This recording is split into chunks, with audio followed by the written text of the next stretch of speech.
oyo bongo to lobaki déjà kingunza na biso oto bandaki dernièrement na ebité bato belé awa ba eba ko sa ba réaction ekotaki belé awa na yokaki fona banda pambuta makiese et puis na kokende et pas masambuki dialogue parce que bino mbobandaki des bancs en plateau et puis tumukongo ya rozwa awa na plateau ezana ndeko moko akomela kingai alobi ete bolobi ke papa de ngenda azalaki ngunza mais bango bayebi ke azalaki chrétien nini oyo eza ya mabe na kati ya maloba obino boloba ke azalaki ngunza onde kwana ko yiko corriger butamake savo matondo pona motuna. Bon, je pense que ce tozong ici makanisi simane mission totaki osala sur les kingunza et na loba kité ngai na munona na bimisete que papa diangenda c'est un ngunza. Très bien. Mais na o nga nazo reconnaître na mukuse concernant papa diangenda c'est un grand. Très bien. C'est un grand pour na mabele na biso pour na Congo. Alors, pour ngai ko définir les kingunza na éviter ceux qui si le lobat bazo parvenir ko comprendre ba bazo saisir bino tembuta voilà mais ba o ba olandanga siko pour na monopole la connaissance ouais mais na o nga nazo maîtriser o aza ko s'intéresser à landanga siko pour comprendre bien o na nini na loba. D'abord les kingunza c'est quoi na bandeli définition ya kingunza pour to expliquer leur photo to banda d'abord ko définir kombo parce que na alphabet sacré Congo les concepts qui toloba lobango trop expliquera nini kombo ki toko expliquera les concepts oya après yango. Nous avons les kingunza tozi ki to tiango mpanzi parce que ça préfixe oya ko expliquer concept ngunza mais les ngunza qui veut dire les ngu ezali kombo oba koko na biso uta kalabande ko benga nzambe la puissance infinie. Lenza c'est le monde, c'est l'univers, c'est l'être visible et invisible. Le ngouana autrement c'est aussi ngoudi kibomama. Pourquoi les kibomama? Parce que les kingun c'est un mode de vie nabiso. C'est la tradition Congo. Ozomona, où est basé na bomama, na matriarcat.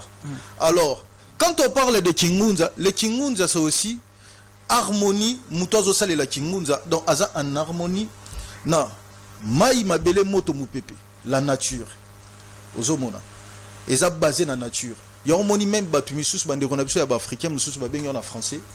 Et la spiritualité ancestrale baba bien en forme moro il y a animisme qui veut dire muto azali connecté na ancêtre na. Très bien. Muto azali connecté na mai.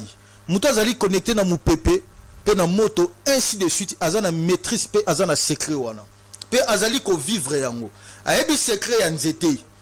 Ayebi code ya mbisi, code ya mai. Ayebi question na continue na zamba na osala bo na ozongisa bo. C'est ça les kingunza. Eza li banda ya kibonzambe o eza ya bamindele ya bapa ya otobing ba christianisme. Mbutamakese olobi ke eza mutu azana secret ya mai ya mupepe ya boy tout.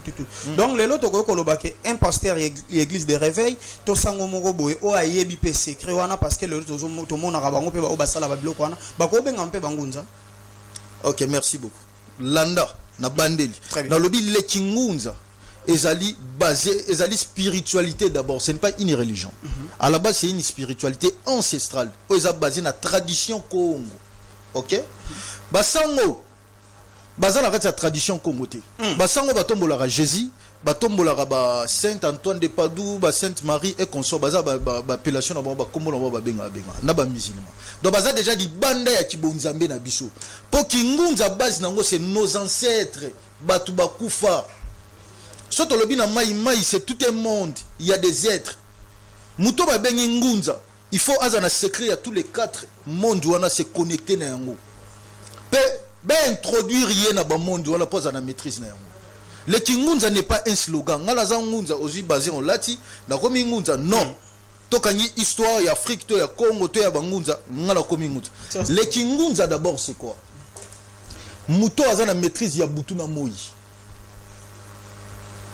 Oya yo kaka milimo asololaka na milimo na mai na mabele na moto tina batu bakufa pe ya mona kabango.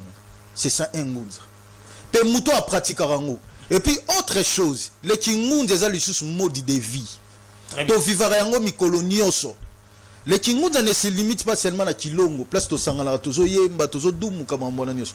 Tina Banda Kunabiso, nous devons vivre aussi les Kingunza. Tina Babiro, nous devons vivre les Kingunza parce que c'est le mode de vie. Nature na biso ba yinde sengelito zalé. Mutamake c'est est-ce que lelo tindenge botalaka bovandaka na bangunza mususu na ba obaleka na télévision na ba obaleka raté.